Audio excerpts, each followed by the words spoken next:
അയാളെ നേതാവാക്കി അയാൾ രംഗത്തിറങ്ങി. ഈ അഖലാനികളുടെ മുഴുവൻ ഹദീസ് നിഷേധികളുടെയും മുഴുവൻ ഉത്തരവാദിത്വവും മുഴുവൻ നേതൃത്വവും അബ്ദുറഹ്മാൻ സലഫി ഏറ്റെടുത്തു. അബ്ദുറഹ്മാൻ സലഫിക്ക് അറിയാം ഞങ്ങൾ പറയുന്നതാണ് സത്യം, യഥാർത്ഥ സലഫിയത്ത് ഞങ്ങളടുത്താണെന്നറിയാം. പക്ഷെ സംഘടനയിൽ ആളാകാൻ നല്ലത് കുറെ മുതലാളിമാരെയും ഈ ജാതി കുറെ ചപ്പു ചവറുകളെയൊക്കെ കൂട്ടിയിട്ട് ഹദീസ് നിഷേധികളൊക്കെ കൂട്ടിയിട്ട് മുന്നോട്ട് പോയാൽ മാത്രമേ സംഘടനയിൽ ഉയർന്നു പോകാൻ പറ്റൂ എന്ന ഒരു ചിന്താഗതി അദ്ദേഹത്തെ പിടികൂടുകയും 2007, 2008 കാലമായപ്പോഴേക്കും അത്തരം ആളുകൾ സംഘടനയിൽ തലപൊക്കാൻ തുടങ്ങുകയും ചെയ്തു.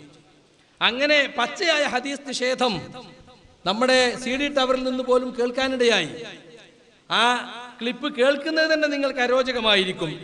നമ്മുടെ നിഅമത്തുല്ലാ ഫാറൂഖിയുടെ പ്രസംഗം നമ്മുടെ സംഘടന ആസ്ഥാനത്ത് താടി വളർത്തുന്നവരെ പരിഹസിച്ചുകൊണ്ട് താടി വളർത്തുന്നത് ഉലുവാണെന്നാ പറഞ്ഞു.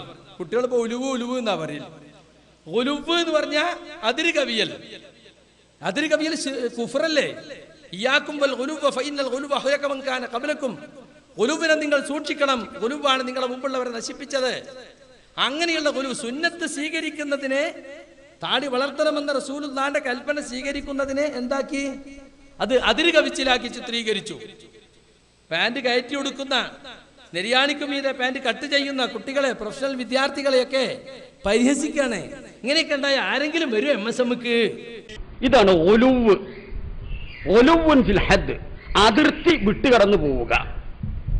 തജാവുസുൽ ഹദ്, അതിർത്തി വിട്ടുകടന്നു പോവുക. ഒരു അതിർത്തി, മതം എന്ന് പറഞ്ഞാൽ മിതമാണ്.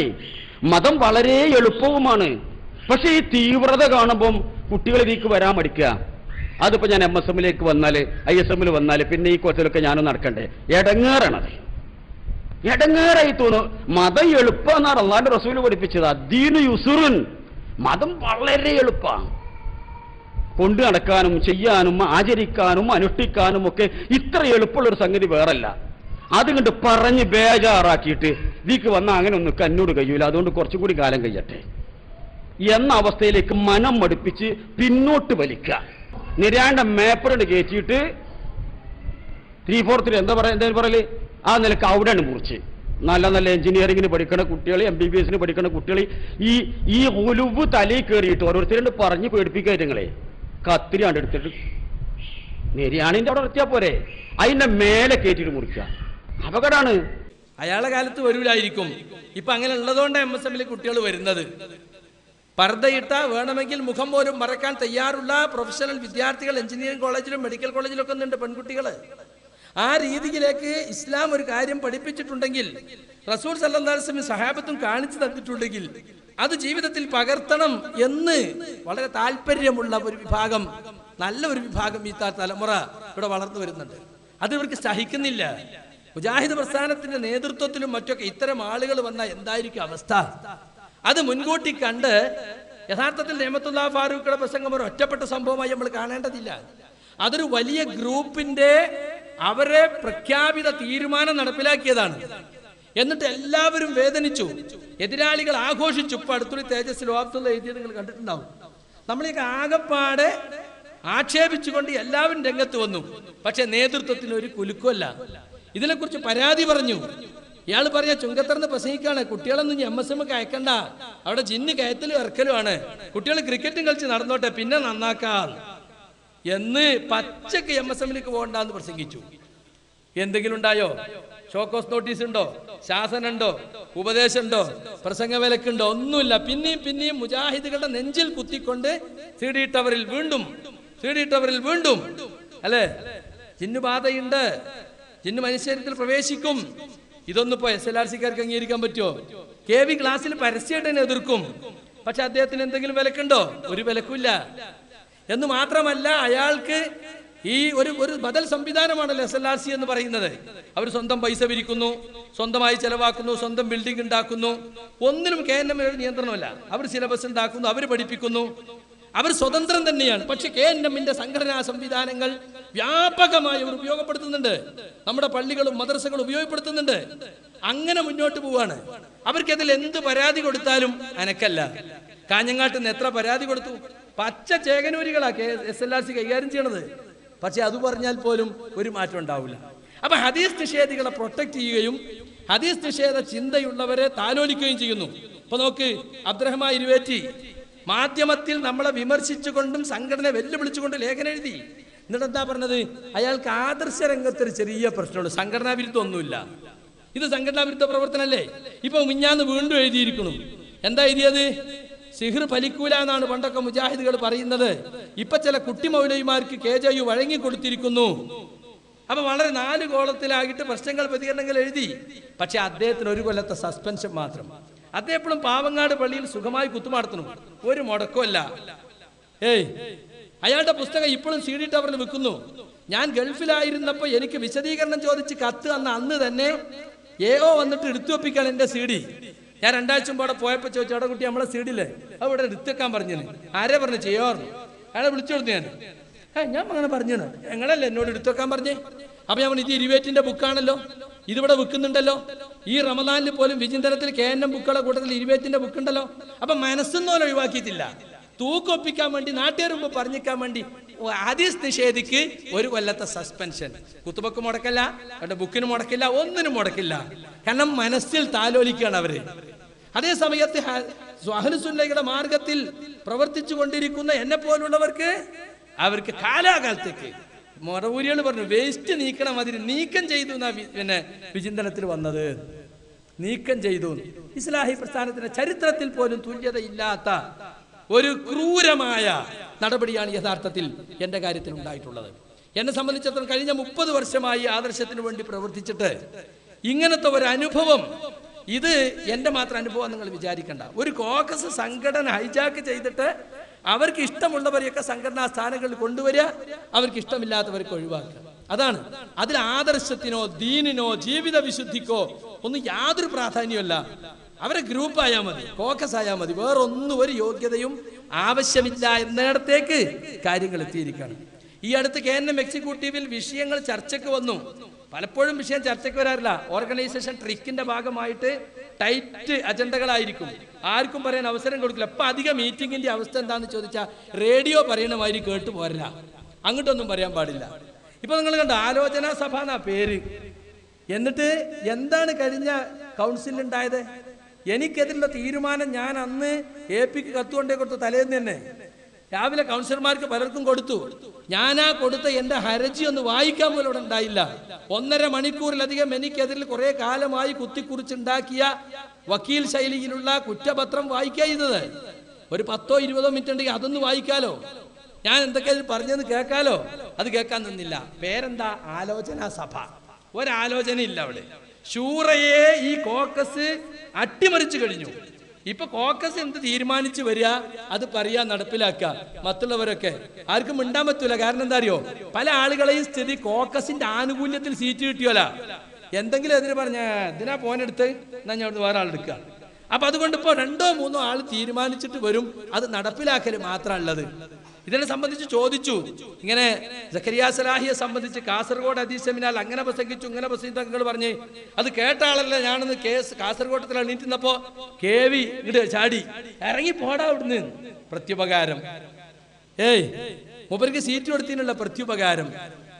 അങ്ങനെയാണല്ലോ. ആ പ്രത്യുപകാരം അവിടെ കാണിച്ചു. എന്നിട്ട് ഒന്നും ഒരു ചർച്ചയില്ല ഇവിടെ. എല്ലാം ഇവിടെ തീരുമാനിച്ചു കഴിഞ്ഞാണ്. ഒരു ചർച്ചയിൽ അങ്ങോട്ട് കേട്ടാൽ മതി. അപ്പൊ റേഡിയോ പറയുന്നത് പോലെ കേട്ടത്. KNM-ന്റെ ചരിത്രത്തിൽ ഉണ്ടായിട്ടുണ്ടോ അങ്ങനെ? KNM-ന്റെ ചരിത്രത്തിൽ ഇല്ലാത്ത ഒരുപാട് അക്രമങ്ങളും അനീതികളും ഈ ഒരു കമ്മിറ്റി ഒന്നിനു ശേഷം ഉണ്ടായി. നിങ്ങൾ കേട്ടിട്ടുള്ള എന്തെങ്കിലും KNM-ന്റെ സംസ്ഥാന കൗൺസിൽ CD അത് സംസ്ഥാന കൗൺസിൽ റെക്കോർഡ് ചെയ്തിട്ട് എതിരാളികൾക്ക് കൊടുത്തത്? പലപ്പോഴും സമ്മേളനങ്ങളോടനുബന്ധിച്ചുള്ളത് അത് ചിലപ്പോൾ റെക്കോർഡ് ചെയ്യാറുണ്ട്. കാരണം അതിൽ പ്രത്യേകിച്ചൊന്നും ഉണ്ടാവില്ല. സമ്മേളനത്തിന്റെ പ്രോഗ്രാമുകൾ അംഗീകരിക്കാനുള്ളതാണ്. അവിടെ സമ്മേളനമായിട്ട് ബന്ധപ്പെട്ടതായതുകൊണ്ട് റെക്കോർഡിന് വേണ്ടി ഉണ്ടാക്കി വെക്കാറുണ്ട്. പക്ഷെ ഇതല്ല. ഇത് ശരിക്കും എത്രയോ മീഡിയകൾ ഇവിടെ ഉണ്ട്. ഇവിടെ ഹിദായ മൾട്ടിമീഡിയ ഉണ്ട്, ഗൾഫ് മൾട്ടിമീഡിയ ഉണ്ട്, MCK വിഷൻ ഉണ്ട്, സംവാദം ഉണ്ട്. അവരൊന്നും വിളിക്കാതെ അവർ ആ മുസ്ലിമിനെ കൊണ്ടുവന്നിട്ട് എന്നിട്ടത് പുറത്തു പോയിട്ട് മടവൂരികൾ പിറ്റേന്ന് ആഘോഷം തുടങ്ങി. അത് കൊണ്ടുപോയി കൊടുത്തത് ആരാണ്? അബ്ദുറഹ്മാൻ സലഫിയാണ്. PT വീരാൻകുട്ടി എന്ന് പറയുന്ന മടവൂരി നേതാവിന് എത്തിച്ചു കൊടുത്തതെന്ന് പരാതി കൊടുത്തത് അബ്ദുറഹ്മാൻ സലഫിയുടെ ജ്യേഷ്ഠൻ അബ്ദുള്ള സുല്ലമിയാണ്. അദ്ദേഹം സംസ്ഥാന കൗൺസിലറാണ്. പലവട്ടം ഓർമ്മപ്പെടുത്തി. നടപടി ഉണ്ടായോ? ഉണ്ടായില്ല. ഉണ്ടായില്ലെന്ന് മാത്രമല്ല അത് ആഘോഷിച്ചു തീർത്തു. എന്നിട്ട് ആളുകൾ ഇങ്ങനെ വിളിച്ചു ചോദിച്ചു, അങ്ങനെ ഉണ്ടല്ലോ, ഇങ്ങനെ പുറത്ത്, നമ്മളറിയില്ലല്ലോ, ആരാ റിക്കാർഡ്, നമ്മളറിയില്ലല്ലോ. അവസാനം റിക്കാർഡ് ചെയ്തോന്റെ മേലേക്ക് ആളുകൾ തിരിയാൻ തുടങ്ങി. ഓൻ പറഞ്ഞു, എന്നെ ഏൽപ്പിച്ച ആള്, അയാൾക്ക് ഞാൻ CD കൊടുത്തിട്ടുണ്ട്, അതല്ലാത്ത ഒരാൾക്ക് ഞാൻ CD കൊടുത്താൽ ഞാൻ നിങ്ങളെ മതത്തിലേക്കാണ് വരാൻ. അയാൾ ഇസ്ലാമിന് പുറത്തുള്ള മുസ്ലിമായ ആളാണ്. നിങ്ങളെ മതത്തിലേക്ക് വരാൻ ഞാൻ തയ്യാറാണ്. അത്രയും അയാൾ വെല്ലുവിളിച്ചു. അപ്പൊ ശരിക്ക് കൽപ്പിച്ചു കൂട്ടി. എന്നിട്ടോ മടവൂരികൾ ആഘോഷപൂർവ്വം ശബാബില് ടീപ്പിന്റെ ഫോട്ടോ വെച്ചിട്ടുണ്ട് ഇറക്കി, അല്ലേ? നവയാഥാസ്ഥികര കുറ്റസമ്മതം വളരെ മോശമായിട്ട് നമ്മളെയും നമ്മുടെ ആദർശത്തെയും അങ്ങേയറ്റം പരിഹസിച്ചുകൊണ്ടാണ് അക്കോർച്ച ശബാബ് ഇറങ്ങിയത്. എല്ലാം പറഞ്ഞിരിക്കുകയല്ലേ, പച്ചയായ ശിർക്കാരോപണം അവർക്ക് അതിലെടുത്തു കാണിക്കാൻ സാധിക്കും. ആ രീതിയിലുള്ള കൗൺസിൽ CD വിതരണം അതിന് നേതൃത്വം കൊടുത്തത് ആര്? അന്വേഷിച്ചോ? കണ്ടെത്തിയോ? മുജാഹിദ് പ്രസ്ഥാനത്തെ മാനം കെടുത്തിയ സാധാരണ പ്രവർത്തകർ അതിന്റെയൊക്കെ ബുദ്ധിമുട്ട് അനുഭവിക്കുന്നത്, അല്ലേ? AC റൂമിലിരുന്ന് സംഘടന ഭരിക്കുന്നവർക്ക് വലക്കുന്നൊന്നും അറിഞ്ഞൂടാ. അതേ സമയത്ത് സാധാരണ പ്രവർത്തി എതിരാളികളോട് മുഖാമുഖം നിൽക്കുന്നവരൊക്കെ സഹിക്കുകയാണ്. എന്ത് മറുപടി പറയാൻ കഴിയവർക്ക്? ഞാൻ ഒരിക്കലും തന്റെ സുഹൃത്തുക്കളെ നേതൃത്വത്തോടൊരു പോരിനിറങ്ങിയതല്ല. ഇന്ന് ചില പത്രങ്ങളിലൊക്കെ അങ്ങനെ എഴുതിയിട്ടുണ്ട്, തുറന്ന പോരിന്. ഞാനൊരു പോരിനും ഉദ്ദേശിക്കുന്നില്ല. KNMന്റെയും KJന്റെയും നേതൃത്വത്തോട് പോരാടാനും ഞാൻ ഉദ്ദേശിക്കുന്നില്ല. ചില കാര്യങ്ങൾ നമ്മുടെ പ്രവർത്തകരെ അറിയിക്കേണ്ടതുണ്ട്. ഒരു കൊല്ലമായി നടന്നുകൊണ്ടിരിക്കുന്ന ആദർശ വിശദീകരണം എന്ന ഏകപക്ഷീയമായ വിശദീകരണത്തിലൂടെ ദീനിയായ ഒരുപാട് കാര്യങ്ങൾ തെറ്റിദ്ധരിക്കപ്പെട്ടിട്ടുണ്ട്. അത് പറയാൻ ഇവിടെ അവസരമില്ലാത്തത് കൊണ്ട് അത് പറഞ്ഞ് ജനങ്ങൾക്ക് യഥാർത്ഥ വിഷയം പറഞ്ഞു കൊടുക്കുക എന്നല്ലാതെ നേതൃത്വവുമായിട്ടൊരു പോരിന് ഞാൻ ഒരിക്കലും ഉദ്ദേശിക്കുന്നില്ല.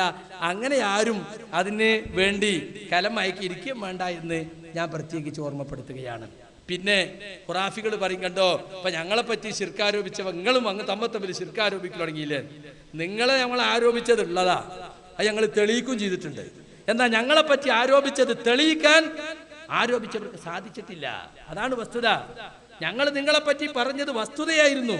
നിങ്ങളെ പറഞ്ഞു, നിങ്ങളെ രക്ഷിക്കണേ, വൈദ്യ ശേഖയെ കാക്കണേ എന്ന് തുടങ്ങി മനുഷ്യരെ വിളിച്ച് പ്രാർത്ഥിക്കൽ അത് ജായിസാണെന്നും അല്ല, ചിലപ്പോഴൊക്കെ മുസ്തഹബാണെന്നും സുന്നത്താണെന്നും ഒക്കെ എടുത്താൽ നിങ്ങൾ ആളുകളുള്ളത്.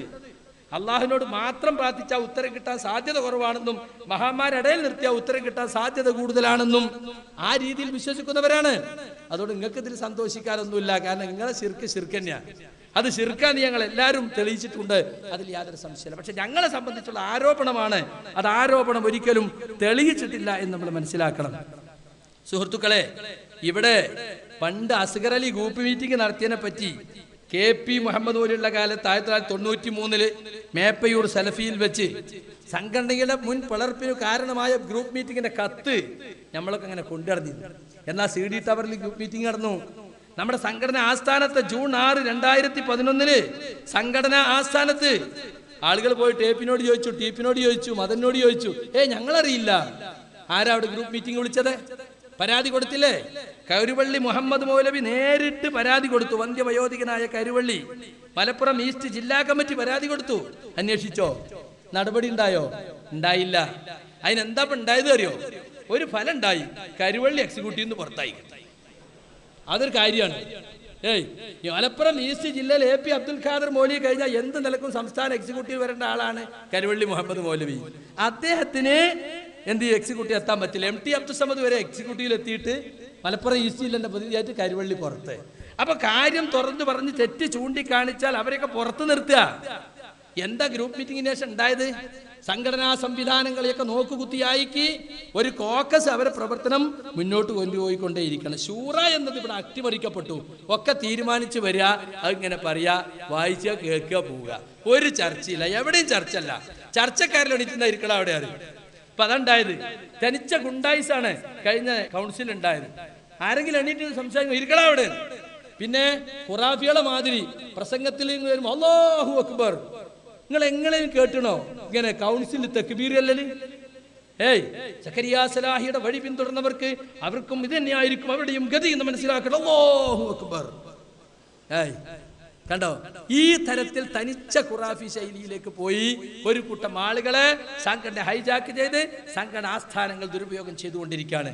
അവിടെ ചെന്നാല് നമുക്കുണ്ടല്ലോ, നമുക്ക് മുൻപൊക്കെ നമ്മുടെ ഒരു ആസ്ഥാനത്ത് എന്നത് ഇന്റേതാണ്, ഞാൻ എൻ്റെ ആസ്ഥാനത്ത് എപ്പോൾ തോന്നൂല. നമുക്ക് ഏതൊരു ഗ്രൂപ്പ് ആസ്ഥാനത്ത് ചെന്ന മാതിരിയാണ്. ആ രീതിയിലുള്ള പെരുമാറ്റങ്ങളും ആ രീതിയിലുള്ള ഏർപ്പാടുകളൊക്കെയാണ് പലപ്പോഴും അവിടെ നടന്നുകൊണ്ടിരിക്കുന്നത്. എങ്ങനെ ഇതൊക്കെ ഉണ്ടായത്? ഇതിനു വേണ്ടി കഷ്ടപ്പെടുന്ന ഒരുപാട് ആയിരക്കണക്കിന് സാധാരണക്കാർ അവരെ വേർപ്പുണ്ടതില് ഇതിനു വേണ്ടി ഒച്ചയിട്ട് നടക്കുന്ന ഞങ്ങളെപ്പോലത്തെ പ്രസംഗകരുണ്ട്. അതൊന്നും കണക്കിലെടുക്കാതെ ചുളുവിൽ സംഘടനയിലെത്തിയ കോക്കസ് പ്രവർത്തനത്തിലൂടെ, വിഭാഗീയ പ്രവർത്തനത്തിലൂടെ സംഘടനയിലെത്തിയവർ പ്രഭാഷകന്മാരെയും പ്രബോധകന്മാരെയും ഒക്കെ പുച്ഛിച്ചുകൊണ്ടിരിക്കുന്ന ഒരവസ്ഥയാണ് കാര്യങ്ങൾ എത്തി നിൽക്കുന്നത്. ഈ ഒരൊറ്റ ആളെ ഏകാധിപത്യത്തിന് വേണ്ടി, ആ ഒരൊറ്റ ആള് വിചാരിച്ച സംഗതി ഒന്നും പ്രശ്നമാണ്. സമ്മതിക്കേണ്ടി വന്നില്ല ജിന്നല്ല പ്രശ്നം. എക്സിക്യൂട്ടീവിൽ ചർച്ച വന്നപ്പോൾ അവസാനം ജിന്നല്ല പ്രശ്നം, പിന്നെന്താ പ്രശ്നം? സലഫിയുടെയും കോക്കസിന്റെയും ഗ്രൂപ്പ് കളി, അതന്നെ പ്രശ്നം. അതുകൊണ്ടാണ് 18-ാം തീയതി തിരിക്കാൻ തീരുമാനിച്ചിട്ടും പിന്നെ നിബന്ധനകൾ എഴുതിയ കടലാസ് അവിടെ വന്നത് എന്തുകൊണ്ടാ? ഗ്രൂപ്പിൽ ആഭ്യന്തര യുദ്ധം ഉണ്ടായി. ഇയാളെ തിരിച്ചെടുത്തപ്പോ നമ്മൾ പറഞ്ഞൊക്കെ നുണയാന്ന് വന്നില്ലേ? അയാൾ പുറത്തുനിന്നാലും വേണ്ടില്ല, ഗ്രൂപ്പിനെ സംരക്ഷിക്കണം. അങ്ങനെയാണ് എന്നെ പുറത്താക്കാൻ വേണ്ടിയുള്ള തീരുമാനം ഇവിടെ ഉണ്ടായത്. സുഹൃത്തുക്കളെ, സംഘടനാ സംവിധാനങ്ങളുടെ വിശ്വാസ്യത നഷ്ടപ്പെടുത്തിക്കൊണ്ട് സംയുക്ത കൗൺസിലിന്റെ CD മടവൂരികൾ ആഘോഷപൂർവ്വം കൊണ്ടുവന്നു. അന്ന് ക്ഷണക്കത്ത് കൊണ്ടുവന്നവരെ അത് നോക്കിയിട്ടാ കയറ്റിയത്. ടീപ്പിന്റെ പ്രസംഗത്തിൽ തന്നെ ഉണ്ട്, പിന്നെ ഇതൊക്കെ ഇവിടെ ആയതുകൊണ്ട് ഇപ്പൊ പറയാണ്, അല്ലെങ്കിൽ പറയാൻ പറ്റൂല, അതാ പുറത്തേക്കൊണ്ട് വരുന്നത്. ഇപ്പൊ ആളുകൾ പറഞ്ഞെന്താ അറിയോ? ഞമ്മക്ക് അതിന് അകവും പുറമൊന്നും ഇല്ലല്ലോ, ഒക്കെ ഒന്ന് തന്നെയല്ലേ. എന്നാ പിന്നെ മാനാഞ്ചേരിയിൽ വെച്ച് നടത്തിയാ പോരെ? എന്തിനാണ് ഇത്ര കത്ത് കൊണ്ടുവരണം, ആളെ നോക്കിയിട്ട് കയറ്റൊക്കെ ചെയ്യുന്നത്? നിങ്ങൾ ആലോചിച്ച് നോക്കും. അപ്പോ ഞാനിതൊക്കെ പറയുന്നത് നിങ്ങൾ ചിരിക്കാൻ വേണ്ടി പറയല്ല, വിഷമുണ്ട് സുഹൃത്തുക്കളെ പറയുന്നത്, ഇഷ്ടമുണ്ടായിട്ട് പറയല്ല, പറയേണ്ടി വന്നത് കൊണ്ടാണ്. ഒരു തരം ചാരപ്പണി നമ്മുടെ പ്രസ്ഥാനത്തിൽ നടന്നുകൊണ്ടിരിക്കുകയാണ് കുറെ കാലമായിട്ട്. പരസ്പര വിശ്വാസം നഷ്ടപ്പെട്ടു. മുജാഹിദ് പ്രവർത്തകർ തമ്മിൽ കണ്ട എന്തൊരു സ്നേഹമായിരുന്നു അല്ലേ? ഏതൊരു സ്ഥലത്ത് ചെന്നാൽ അവിടെ ഒരു മുജാഹിദ് പ്രവർത്തനം ഉണ്ട് എന്നാൽ എന്തൊരു സന്തോഷമായിരിക്കും. ഇന്നിപ്പോ സംശയ ഇവൻ ഏതാ, മറ്റേ കോക്കസാ? നമ്മളെ കാണുമ്പോ ഇപ്പൊ ജിന്ന. ഇപ്പൊ നോക്കിങ്ങള്, മടവൂരികൾ ഉപയോഗിക്കുന്ന അതേ പദങ്ങളാണ് അവർ ഉപയോഗിക്കുന്നത്. ജിന്നൂരികൾ, നവയാഥാസ്ഥികർ, ഖുറാഫികൾ എന്നൊക്കെ നമ്മളെ സംബന്ധിച്ച് പറയുന്നത് നേരെ ഇങ്ങോട്ട് കടമെടുത്തു. വളരെ സന്തോഷമായിട്ട് അവർ തമ്മിലൊരു അലയൻസ് ഉള്ളത് പോലെ എന്തൊക്കെയോ ചില ഐക്യ ചർച്ചകൾ നടക്കുന്നൊക്കെ പലർക്കും പറഞ്ഞു കേൾക്കുന്നുണ്ട്, പലരും നിഷേധിക്കുന്നുണ്ട്. എന്തായാലും ഒരു കാര്യം ഉറപ്പാണ്, ഇവരുമായിട്ട് ബായി ആയിട്ടാണ് ഇപ്പൊ പ്രവർത്തിച്ചുകൊണ്ടിരിക്കുന്നത്. അതിൽ യാതൊരു സംശയമല്ല. നമ്മളെക്കുറിച്ച് രണ്ടു കൂട്ടരും പറയുന്ന ആക്ഷേപം ഒന്ന്, അലിമദിനെ പ്രസംഗിച്ചാലും മറ്റോന് പ്രസംഗിച്ച രണ്ടാൾക്കും പറയാനുള്ള എന്താ? സക്കരിയ സലാഹിനെ പുറത്താക്കണം. ഞങ്ങളുടെ ഒരു ലക്ഷ്യം നേടി, അടുത്ത ലക്ഷ്യം സംസ്ഥാന സമ്മേളനത്തിന് തൊട്ട് മുമ്പ് ഞങ്ങൾ നേടിയെടുക്കും എന്നാണ് അവരുടെ അണികൾ ഇപ്പോൾ പറഞ്ഞു നടക്കുന്നത്. അതെന്താണ് നിങ്ങൾ ചിന്തിച്ചാൽ മതി, അവിടേക്ക് അപ്പോൾ പോയിക്കൊണ്ടിരിക്കുന്നത്. അപ്പൊ അതിന് തടസ്സമുള്ളവരെ മാറ്റി നിർത്തുക എന്നുള്ളതാണ്. നിങ്ങൾ ആലോചിച്ച് നോക്കൂ, കഴിഞ്ഞ 10 വർഷത്തിനിടക്ക് ആദർശ രംഗത്ത് നമുക്കുണ്ടായ മുന്നേറ്റം. പിളർപ്പിന് ശേഷം സംഘടന ഒരുപാട് വളർന്നു. 2 സമ്മേളനങ്ങൾ, എറണാകുളം സമ്മേളനം, ചങ്ങരംകുളം സമ്മേളനം, അതുപോലെ തന്നെ 2 സാൽവേഷനുകൾ, KNM, ISM, MSM നടത്തിയിട്ടുള്ള വേറിട്ട ക്യാമ്പയിനുകൾ, കേരളത്തെ ആകമാനം ഇളക്കി മറിച്ച് എല്ലായിടത്തും ഇസ്ലാഹി പ്രസ്ഥാനത്തിന്റെ പ്രബോധന പ്രവർത്തനങ്ങൾ കൊണ്ട് നിറഞ്ഞു നിന്ന കാലാണ് കഴിഞ്ഞു പോയത്. ഇത് ഇബ്ലീസിന് സഹിക്കോ? ഒരു വശത്ത് ശക്തമായ പ്രവർത്തനം, മറുവശത്ത് സംഘടനയിലുള്ള പ്രവർത്തകരൊക്കെ മുമ്പത്തെക്കാളേറെ ജീവിത വിശുദ്ധി പാലിക്കാനും വിഷയങ്ങൾ പഠിക്കാനും ശ്രദ്ധിക്കാനും ഒക്കെ തുടങ്ങി. ഈ ശൈത്താനെതിരിൽ ബോധവൽക്കരിച്ചപ്പോ ശൈത്താൻ ഇയാളെ പെരടി കയറി കുത്തിരുന്നു. എന്നിട്ട് ഈ പ്രസ്ഥാനത്തെ നശിപ്പിക്കാൻ വേണ്ടി ശ്രമിക്കുകയാണ്. അതിനുള്ള ഗൂഢപ്രവർത്തനങ്ങളാണ് നടത്തിക്കൊണ്ടിരിക്കുന്നത്. ദഅവത്ത് രംഗത്തുണ്ടായ മുന്നേറ്റം ശത്രുക്കളിൽ പോയും അസൂയുണ്ടാക്കി. മടവൂരികൾ ജിന്നും സിഹിറും പറഞ്ഞ് എത്ര കൊല്ലം നടന്നു. ക്ലച്ച് പിടിച്ചോ? ക്ലച്ച് പിടിച്ചില്ല. ക്ലച്ച് പിടിക്കൂല. കാരണം എന്താണെന്നറിയോ? അതിന് അർത്ഥമില്ലാത്ത ആരോപണമായിരുന്നു അത്. 35 പേരെ അച്ചടക്ക നടപടി എടുത്തിട്ട് പുറത്താക്കിയപ്പോ പിറ്റേന്ന് അവർ കൊടുത്ത പത്രവാർത്ത എന്താണെന്നറിയോ? മുജാഹിദ് പ്രസ്ഥാനത്തെ ജിന്ന് സേവയിലേക്കും പിശാച് പൂജയിലേക്കും കൊണ്ടുപോകാൻ അനുവദിക്കുകയില്ല. പുറത്താക്കിന്റെ പിറ്റേത്തെ പത്രവാർത്ത. അപ്പൊ ആരാ അവിടെ ജിന്നും സീറും കൊണ്ടുവന്നത്? ചില സാധുക്കളെ വിചാരത്തിൽ സക്കരിയ സലാഹി കൊണ്ടുവന്നതാണ്. ഇത് മടവൂരും കൂട്ടരും കൊണ്ടുവന്നതാണ്.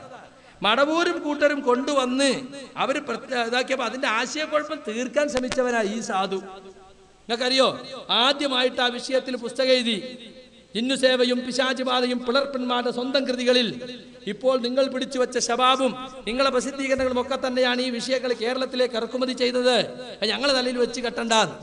ആ പുസ്തകം AP പരിശോധിച്ചത്, അന്നത്തെ ISM സെക്രട്ടറിയാ പരിശോധിച്ചത്. എന്നിട്ട് ISM ചാനൽ ഉപയോഗിച്ചാൽ വിതരണം ചെയ്ത് മടവൂരികൾ മറുപടി എഴുതാതെ മാറി നിൽക്കുക ചെയ്തത്. പിന്നെ കുറച്ചാലത്തേക്കൊന്നുമില്ല, വീണ്ടും ഇറങ്ങി. കോഴിക്കോട് സാൽവേഷനോടനുബന്ധിച്ച് അവർ ക്യാമ്പയിൻ തന്നെ പ്രഖ്യാപിച്ചു. ഞങ്ങളെ സെൻട്രലിൽ വിളിച്ചിട്ട് പറഞ്ഞു, നിങ്ങൾ ആരും മറുപടി അറിയാൻ വേണ്ടോ, എന്താച്ചാ പറഞ്ഞോട്ടെ. ആയിക്കോട്ടെ, ഞാൻ ഹജ്ജിന് പോയി, ശംസുദ്ദീൻ്റെ വഹിക്കും പോയി, ഞങ്ങൾ ആരും മറുപടി അറിഞ്ഞില്ല. അപ്പം എന്താ, ആളില്ലാത്ത പോസ്റ്റ് ഗോളടിക്കാൻ നല്ല സൗകര്യമാണല്ലോ. മാത്രമല്ല നമ്മളെ ആളുകളെയൊക്കെ ഒന്ന് പുറത്തു പോവുകയും ചെയ്യും. മറുപടി അറിയേണ്ടെന്ന് ഞങ്ങളെ തീരുമാനങ്ങൾ എന്താ വെച്ചാൽ പറഞ്ഞോളി. അപ്പൊ സൗകര്യമായല്ലോ. മടവൂരികൾ നല്ലോണം ആഘോഷിച്ചു. അങ്ങനെ കോഴിക്കോട് സാൽവേഷൻ കൊണ്ട് നമ്മുടെ പ്രസ്ഥാനത്തിന് എന്തൊക്കെ മതിപ്പും ബഹുമാന ആളുകൾ കളിയുണ്ടായോ അതെല്ലാം ഇല്ലാതാക്കാൻ മടവൂരികളുടെ കുപ്രചരണങ്ങൾ കൊണ്ട് സാധിക്കൂ. നമ്മളെന്തോ അന്ധവിശ്വാസത്തിന്റെ ആളുകളായി ചിത്രീകരിക്കാൻ സാധിച്ചു. അപ്പൊ മീറ്റിംഗ് കൂടി പുളിക്കൽ ഇതിന് പ്രതികരിക്കണം. അങ്ങനെ ചർച്ചയായിട്ട് അങ്ങനെ അബ്ദുറഹ്മാൻ സലഫി കുറേ ഇത് മൂടിയേക്കണം, അങ്ങനെ ആക്കണം എന്ന് ഹദീസ് ഉദ്ധരിച്ച് ഇങ്ങനെ സംസാരിക്കും.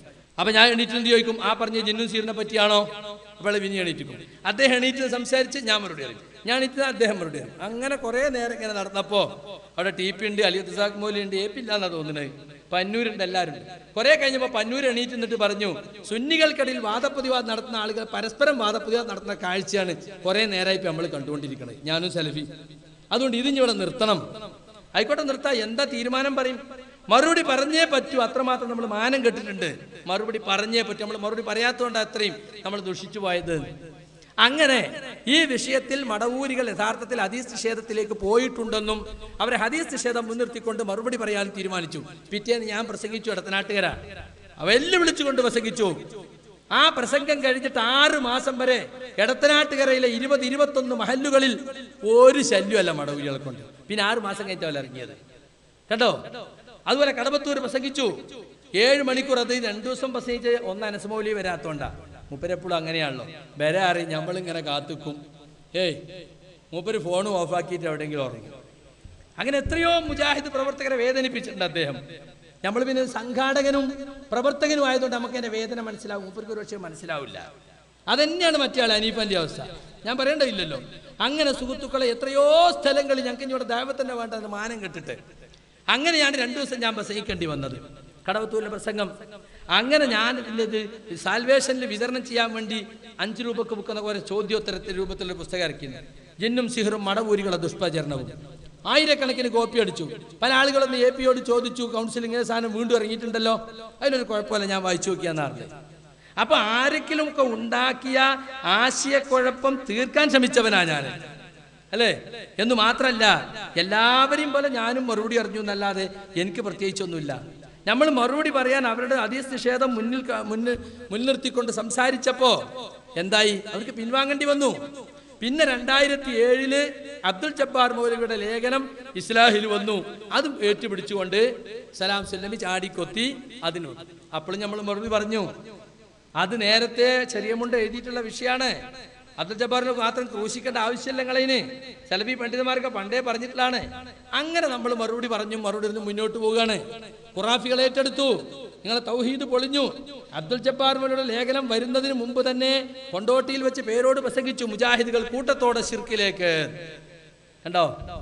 അതിന് വ്യക്തമായൊരു മറുപടി കൊടുക്കാൻ നമുക്ക് സാധിച്ചില്ല എന്ന് പറഞ്ഞാൽ എന്നെ ബുക്ക് ചെയ്തപ്പോ ഇന്നത്തെ ഇവിടുത്തെ ഈസ്റ്റ് ജില്ലാ സെക്രട്ടറി അതിന് പാര വെച്ചു. ആയിക്കോട്ടെ, ഞാൻ പോകണ്ടെന്ന് വെച്ച്.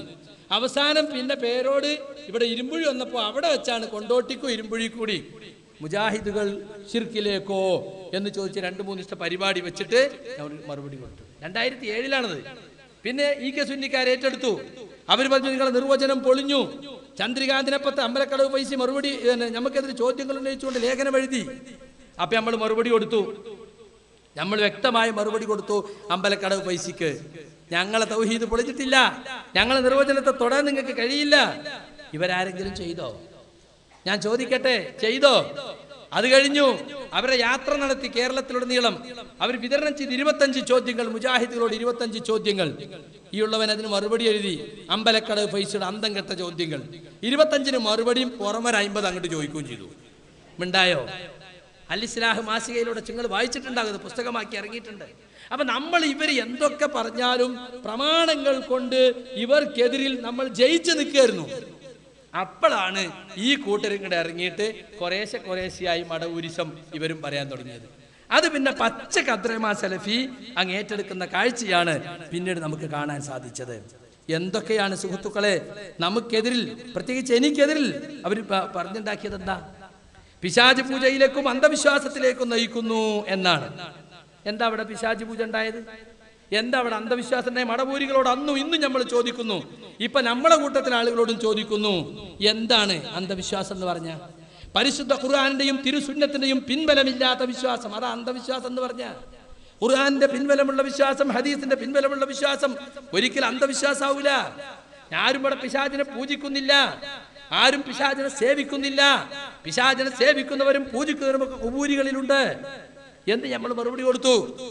അതുപോലെ തന്നെ സുഹൃത്തുക്കളെ, പിശാച് ബാധ അന്ധവിശ്വാസമാണെന്ന് പറഞ്ഞപ്പോ വിശുദ്ധ ഖുർആനിലെ ആയത്ത് കൊണ്ടും നേരത്തെ അതുപോലെ ഇവിടെ പറഞ്ഞതുപോലെ ഹദീസുകൾ ഉദ്ധരിച്ചുകൊണ്ടും ഉസ്മാൻ ബിൻ അബില്ലാസ് എന്ന സഹാബി തായിഫിലെ ഗവർണറായിരുന്നു, അദ്ദേഹത്തിന് പിശാച് ബാധയുണ്ടായി, റസൂലുള്ളാഹിന്റെ അടുത്ത് വന്നു.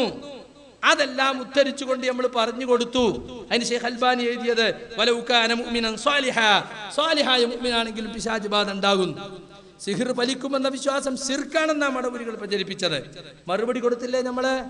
അപ്പോ ആരൊക്കെ മുശ്രിക്കാകും? ഇമാം ബുഖാരി മുശ്രിക്കാവൂലേ? ഈ അനസ് മൗലവി അടക്കമുള്ളവർ ഇവരോട് ചോദിച്ചതല്ലേ, നിങ്ങളുടെ ഈ വിശ്വാസം കൊണ്ട് സഹാബികൾ മുശ്രിക്കായില്ലേ? ഇമാം ബുഖാരി മുശ്രിക്കായില്ലേ? ഇമാം മുസ്ലിം മുശ്രിക്കായില്ലേ? അവരൊക്കെ ഈ സിഹിർ വിശ്വാസം പ്രചരിപ്പിച്ചവരും മുഹമ്മദ് നബി സല്ലല്ലാഹു അലൈഹി വസല്ലമക്ക് സിഹിർ വാദിച്ച ഹദീസ് ഉദ്ധരിച്ചവരുമല്ലേ? അങ്ങനെ നമ്മൾ തികച്ചും മടവൂരികൾക്ക് ഒരു പിടുത്തവും കിട്ടാത്ത വണ്ണം വ്യക്തമായി നമ്മൾ പറഞ്ഞു കൊടുത്തു. കെ എം മൗലവിയുടെ ബുക്ക് നമ്മൾ വായിച്ചു കൊടുത്തു. 2008 യുവത ഇറക്കിയ കെ എം മൗലവിയുടെ ഫത്വകൾ ഞാൻ നേരത്തെ പറഞ്ഞില്ലേ, വിശുദ്ധ ഖുർആനിലെ ആയത്തുകൾ, ഹദീസിൽ വന്ന പ്രാർത്ഥനകൾ, അള്ളാഹുവിന്റെ നാമങ്ങൾ, ഗുണങ്ങൾ എന്നിവ കൊണ്ട് മാരണമോ പിശാച് ബാധയോ ഏറ്റിട്ടുണ്ടെന്ന് വിചാരിക്കപ്പെടുന്ന അവസരത്തിൽ ചികിത്സിക്കുന്നത് കൊണ്ട് ദോഷമില്ല.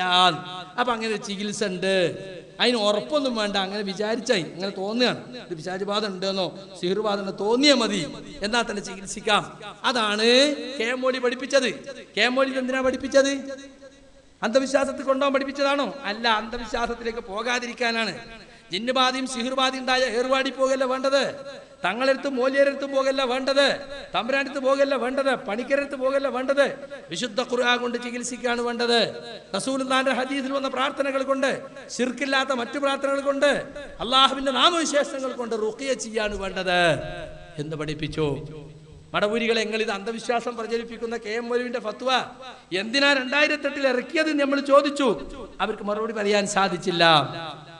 എന്നു മാത്രല്ല, മടവൂരികൾ കെട്ടും കെട്ടി രംഗം പെടേണ്ട അവസ്ഥ ഉണ്ടായത്. സിഹിർ ഫലിക്കൂല എന്ന് പറഞ്ഞപ്പോൾ നമ്മള് ഒമാനി മൊഴിന്റെ പരിഭാഷ കൊണ്ട് മറുപടി കൊടുത്തു അവർക്ക്. അവരെ സംബന്ധിച്ചിടത്തോളം സുഹൃത്തുക്കളെ, ഞാൻ ചോദിക്കട്ടെ, ഇന്നിപ്പോ ഈ വിശ്വാസമൊക്കെ അബ്ദുറഹ്മാൻ സലഫിക്കൂല്ലേ? പിശാച് ബാധ ഉണ്ട്, പിശാച് ബാധിച്ചൊരു ഇറക്കലുണ്ട് ഇല്ലേ? പക്ഷെ അയാൾ പറഞ്ഞ അന്ധവിശ്വാസമല്ല. KJന്റെ പുസ്തകം കൊണ്ടെങ്കിൽ KJന്റെ ബുക്ക് വായിച്ചു നോക്കിയിട്ടും കൂടി ഉണ്ടാവില്ല, അതിലുണ്ട് പിശാച് ബാധ ഉണ്ട്. മനസ്സിലായില്ലേ? പിശാച് ബാധയുണ്ടെന്ന് വളരെ വ്യക്തമായി തന്നെ അതിൽ പറഞ്ഞിട്ടുണ്ട്. അപ്പോ നമ്മളെ സംബന്ധിച്ചിടത്തോളം അവർ കൊണ്ടുവന്ന മുഴുവൻ വാദങ്ങൾക്കും വ്യക്തമായ മറുപടി കൊടുത്തു. സിഹിറിൽ വിശ്വസിക്കുന്ന സ്വർഗത്ത് പോവില്ലേ, ലാ യദ്ഖുലുൽ ജന്നത, 4 ആള് സ്വർഗത്ത് പോലെ മുഅ്മിനും ബിസിഹിരിൻ, സിഹിർ പലിക്കുന്നു വിശ്വസിക്കാൻ, അത് പലിക്കുന്നു അവന്റെ കൂട്ടിയതാ. സിഹിർ കൊണ്ട് ഉപദ്രവിക്കാം, സിഹിർ ചെയ്യാം, അത് തെറ്റല്ല എന്ന് വിശ്വസിക്കുന്ന ആളെ സംബന്ധിച്ചാണ് ആ ഹദീസിൽ വന്നിട്ടുള്ളതല്ല സിഹിർ ഫലിക്കുന്നു വിശ്വസിക്കലല്ല. അതോടൊപ്പം നമ്മൾ പഠിപ്പിച്ചു, സിഹിർ വൻ പാപമാണ്, ചെയ്യാൻ പാടില്ല, ചെയ്യിക്കാൻ പാടില്ല, പഠിക്കാൻ പാടില്ല, ഇത് കുഫറാണ്. ഇസ്ലാമിക രാജ്യമുണ്ടെങ്കിൽ സാഹിറിനെ കൊല്ലണം എന്നതാണ് ഇസ്ലാമിന്റെ നിയമം. അത് സബഉൽ മൂബിഖാത്തിൽ പെട്ടതാണ്. നമ്മൾ ചെയ്യാനും പാടില്ല, ചെയ്യിക്കാനും പാടില്ല. ഇങ്ങനെയുള്ള വിഷയങ്ങൾ നമ്മൾ ജനങ്ങളെ പഠിപ്പിച്ചു. വസ്വാസിനപ്പുറം ഒന്നും പിശാചിന് സാധിക്കുകയില്ല എന്ന് പ്രചരിപ്പിച്ചപ്പോൾ നമ്മൾ മറുപടി കൊടുത്തു. പിശാച് മുഖേന രോഗം ഉണ്ടാകും. ഇതാപ്പോ അബ്ദുറഹ്മാൻ സലഫി ഞങ്ങളൊക്കെ ഇരുന്ന് PN നേതൃത്വത്തിൽ ഒപ്പിട്ട തീരുമാനത്തിൽ എന്താണ്? പല കാരണങ്ങളാലും രോഗമുണ്ടാകുന്നത് പോലെ ജിന്നുബാധ മൂലവും രോഗമുണ്ടാകാം.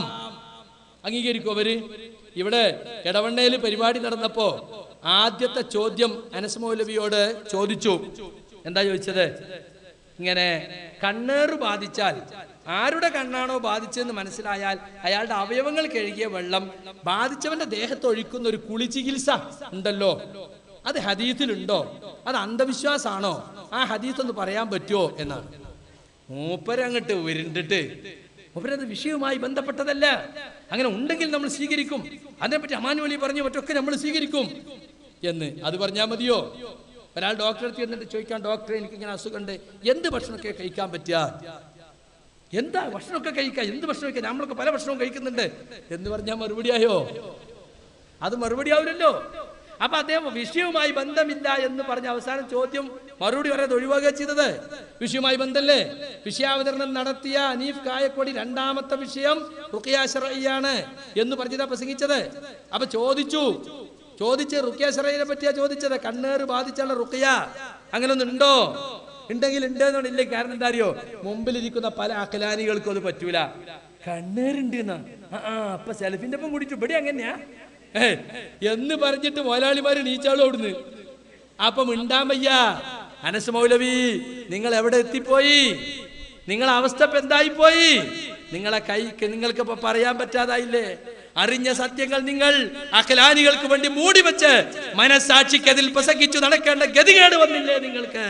ഇത് നിങ്ങൾക്ക് അള്ളാഹുവിന്റെ ശിക്ഷയാണ്, മനസ്സിലാക്കിക്കോളീം. നിങ്ങൾക്ക് പറയാൻ പറ്റില്ല. എന്ത് നന്നായി സംസാരിച്ച് നാളെ നിങ്ങൾ. എന്നിട്ട് അപ്പൊ ഈ ചോദ്യകർത്താവ് പറഞ്ഞു, ആയിക്കോട്ടെ ഇപ്പൊ പറയേണ്ട ഈ യോഗ അവസാനിക്കണില്ല, നിങ്ങൾ പറയണമെന്നാണ്. പറഞ്ഞില്ല. അടുത്ത ചോദ്യം എന്താ? പിശാചു ബാധ ഇതിൽ വിശ്വസിക്കുക, ജിന്ന് രോഗം ഉണ്ടാക്കുന്നതൊക്കെ വിശ്വസിച്ച അന്ധവിശ്വാസം എന്നാണല്ലോ മടവൂരികൾ പറയുന്നത്. അത് ഞമ്മക്ക് എന്താ മറുപടി കൊടുക്കാൻ പറ്റുക? അത് പിശാച് അഭൗതിക സൃഷ്ടിയാണ്. അപ്പൊ അഭൗതിക സൃഷ്ടി രോഗം ഉണ്ടാക്കുന്ന വെച്ചാൽ അല്ല രോഗം ഉണ്ടാക്കുന്ന എതിരല്ലേ എന്നൊക്കെ ചോദിച്ചു. അതിനോ ഉരുണ്ട് മറിഞ്ഞ് പി എൻ നേതൃത്വത്തിൽ ചോദ്യത്തിന് 2 ചോദ്യം വായിച്ചിട്ട് തടിച്ചിട്ട് ഇങ്ങനെയാണ് പോയപ്പോൾ അബ്ദുറഹ്മാൻ സലഫിക്ക് തോന്നി ഇത് പിടുത്തം വിടുന്നു. മൂപ്പര് വേഗം സ്റ്റേജിൽ കയറിയിട്ട് അടുത്തതായിട്ട് സലാഹിമാരുടെ പിന്തുണ പ്രഖ്യാപനം. ഈ ചീപ്പ് പരിപാടി മുജാഹിദ് പ്രസ്ഥാനത്തിൽ ഇത്ര കാലം ഉണ്ടായിട്ടുണ്ടോ? ഞാൻ നിങ്ങളൊപ്പം തന്നെയാണ്, അടുത്ത ആള് ഞാനും നിങ്ങളൊപ്പം തന്നെയാണ്, അടുത്ത ആള്. എന്തൊരു ഗതികേടെന്ന് ആലോചിച്ച് നോക്കൂ. ഇങ്ങനത്തെ ഒരു അവസ്ഥയിൽ നിങ്ങൾ എത്തിയല്ലോ. ഇങ്ങനെ ഉണ്ടോ ഒരു ആളെ കൊണ്ട് പിന്തുണ അറിയിപ്പിക്കല്? സംഗതി എന്താ അറിയോ, ഇനി അടുത്ത ചോദ്യം വന്നാൽ മറുപടി പറയാൻ കഴിയൂല. അതുകൊണ്ടാ പെട്ടെന്ന് പുതിയ അജണ്ട ഉണ്ടാക്കിയത്. കുതന്ത്രാണല്ലോ ആകെ ഉള്ളത്. ചിരിച്ചായാലും കുതന്ത്രം, കരയേണ്ടടുത്ത് കരയും. നല്ല സൂപ്പർ സ്റ്റാറുകളാണ്. എന്താ കരച്ചിലേരികള്? ഖത്തർ പോയിട്ട് ഇന്നങ്ങോട്ട് പറ്റി ഇന്റെ ശിഷ്യനാണ് ഓൻ, അങ്ങനെയാണ് ഇങ്ങനെയാണ്, തേനും പാലും അല്ലേ എനിക്കിങ്ങനെ തന്നുകൊണ്ടിരിക്കണേ. നിങ്ങൾ ആലോചിച്ച് നോക്കി. അപ്പൊ കരയേണ്ടടുത്ത് കരയും, ചിരിക്കേണ്ടടുത്ത് ചിരിക്കും. ഈ രൂപത്തിൽ ഒരു മതസംഘടനക്ക് യോജിക്കാത്ത തരത്തിലുള്ള രീതികളുമായിട്ടാണ് സുഹൃത്തുക്കളെ മുന്നോട്ട് പോയിക്കൊണ്ടിരിക്കുന്നത്. ഞങ്ങള് അന്ന് മടവൂരികൾക്ക് മറുപടി കൊടുത്തു. മടവൂരികളെ പിശാച് രോഗം ഉണ്ടാക്കുന്നില്ലേ എതിർക്ക് നിങ്ങൾക്ക് എന്താ അവകാശം? നിങ്ങളെ CM മൗലവി എഴുതിയ ബുക്ക് എടുക്ക്. അതിലെന്താ എഴുതിയത്? ഉന്മാദം, വിഭ്രാന്തി, എന്താണ് മാനസിക രോഗങ്ങൾ ഉണ്ടാക്കുന്നല്ലേ എഴുതിയത്. റസൂലുള്ളാഹിക്ക് സിഹ്ർ ബാധിച്ച ശബാബുകൾ നമ്മൾ വായിച്ചു കേൾപ്പിച്ചു. 99-ൽ ബിലാൽ ഫിലിപ്സ് എഴുതിയ ലേഖനങ്ങൾ, MI തങ്ങൾ വിവർത്തനം ചെയ്ത പിശാചുമായി ബന്ധപ്പെട്ട നിരവധി ലേഖനങ്ങൾ നമ്മൾ എന്ത് ചെയ്തു? വായിച്ചു കേൾപ്പിച്ചു. കെട്ടും കെട്ടി പോകേണ്ടി വന്നു. അതല്ലേ വാസ്തവത്തിൽ ഉണ്ടായത്? അപ്പൊ എന്നെ സംബന്ധിച്ചിടത്തോളം എനിക്ക് പറയാനുള്ളത്, ഞാൻ ഈ ജിന്നു പിശാച് വിഷയത്തിൽ ആശയക്കുഴപ്പം ഉണ്ടാക്കിയ ആളല്ല. പലരും ഉണ്ടാക്കിയ ആശയക്കുഴപ്പത്തെ തീർക്കാൻ ശ്രമിച്ച ആളാണ്. നമ്മുടെ ശംസുദ്ദീൻ പാലത്ത് അദ്ദേഹം ഒരു മർദ്ദിതനാണ് ഈ വിഷയത്തിൽ. അദ്ദേഹം മനുഷ്യന്റെ മുഖ്യ ശത്രു എന്ന പേരിൽ ഒരു പ്രസംഗം നടത്തി. ആ പ്രസംഗത്തിന്റെ പേരിൽ ആ CD പിൻവലിച്ചു. സംവാദം മൾട്ടിമീഡിയന്റെ വക പരസ്യം. പിന്നെ അദ്ദേഹത്തിന്റെ വകയായിട്ട് എനിക്ക് അങ്ങനെ പറ്റിപ്പോയി പണ്ഡിത വിശ്ലേഷണം ചെയ്യുന്നതിൽ. ഇപ്പൊ ഇവര് കുമ്പസരിച്ചല്ലോ ഇപ്പൊ ഇടവണ്ണെന്ന്. എത്ര CD പിൻവലിക്കണം? അനസ് മൗലവിയുടെ അനീഫ മൗലവിന്റെ എത്ര CD പിൻവലിക്കണം? സക്കരിയ സലാഹി വിചിന്തനത്തിൽ ലേഖനം എഴുതണം. ബലെവിടെ എഴുതുക? ബലിപ്പോ ഇത്ര കാലം പറഞ്ഞിരുന്നത് മുജാഹിദ് പ്രസ്ഥാനം നാളിതുവരെ പുലർത്തിപ്പോന്ന ആദർശങ്ങൾ തെറ്റായിരുന്നു. 2012 വരെ നമ്മുടെ തൗഹീദ് തെറ്റായിരുന്നു എന്നുള്ള പോലെ പറഞ്ഞെടുക്കണേ അല്ലേ? അപ്പൊ പരസ്യം കൊടുത്തോ? വിചിന്തനത്തിൽ കുമ്പസാര എഴുതട്ടെ. ഇത് അനസ് മൗലവി കുമ്പസരിച്ചാൽ മാത്രം തീരുന്ന പ്രശ്നമല്ല. അടുത്ത സംസ്ഥാന സമ്മേളനത്തിൽ ഒരു കുമ്പസാര സെഷൻ തന്നെ വെക്കേണ്ടി വരും. അന്ന് ആരൊക്കെ ജീവിച്ചിരിപ്പുണ്ട് ഓരോരുത്തരായിട്ട് കയറിയിട്ട് കുമ്പസരിക്കേണ്ടി വരും. എന്നാ തീരുവോ? തീരൂല. കാരണം ഇസ്ലാഹി പ്രസ്ഥാനത്തിന്റെ ചരിത്രത്തിലില്ല തൗഹീദും ശിർക്കുമായി ബന്ധപ്പെട്ട ഒരു വിഷയത്തിൽ പരസ്യമായി കുമ്പസാരം നടത്തേണ്ട ഒരു ഗതികേട് നമുക്ക് ഉണ്ടായിട്ടില്ല. മസ്അലകളിൽ അഭിപ്രായ വ്യത്യാസം ഉണ്ടാവും. പല മസ്അല ഇപ്പൊ റുഖിയ ശർഈ എന്ന വിശദാംശങ്ങളിൽ നമ്മൾ ആളുകൾ തർക്കണ്ട്. പക്ഷെ പ്രാർത്ഥന അള്ളാഹുവോട് മാത്രം എന്ന വിഷയത്തിൽ തർക്കമുണ്ടായിട്ടുണ്ടോ? ഏതൊക്കെ പ്രാർത്ഥനയാവും ഏതൊക്കെ പ്രാർത്ഥനയാവുകയില്ല എന്ന് നമുക്കൊരിക്കലും ചർച്ച ഉണ്ടായിട്ടില്ല. അപ്പൊ സുഹൃത്തുക്കളെ, ആ അവസ്ഥയിലേക്ക് എത്തിയിരിക്കുകയാണ്. മടവൂരികളെ സംബന്ധിച്ചിടത്തോളം 8 കൊല്ലത്തോളം അല്ലെങ്കിൽ കഴിഞ്ഞ 2002 മുതൽ 2008 വരെയുള്ള കാലഘട്ടത്തോളം അവർക്ക് പിടിച്ചു നിൽക്കാൻ പറ്റാതെയായി. അപ്പൊ അവർ മർക്കസ് ദാവി പോയി ആലോചിച്ചു, ഇനിയിപ്പോ എന്താ ചെയ്യാൻ? നേരിട്ടുള്ള ആക്രമണം വിജയിക്കൂല എന്ന് മനസ്സിലായപ്പോ അവർ ചിന്തിച്ചു, നമുക്ക് പഴയ വീസിപ്പണി എന്നാണ് നോക്കിയാൽ എന്താ? കുറച്ച് ചാരന്മാരെ നിയോഗിക്കുക, VC പോലെ. അങ്ങനെ അവർ കണ്ടെത്തിയ ആളാണ് KKP അബ്ദുള്ള. തളിപ്പറമ്പ് യൂണിറ്റിലെ KKP അബ്ദുള്ളനെ കണ്ടെത്തി. മൂപ്പര് സ്വന്തം യൂണിറ്റിൽ നിന്ന് ഇങ്ങനെ പണി തുടങ്ങി.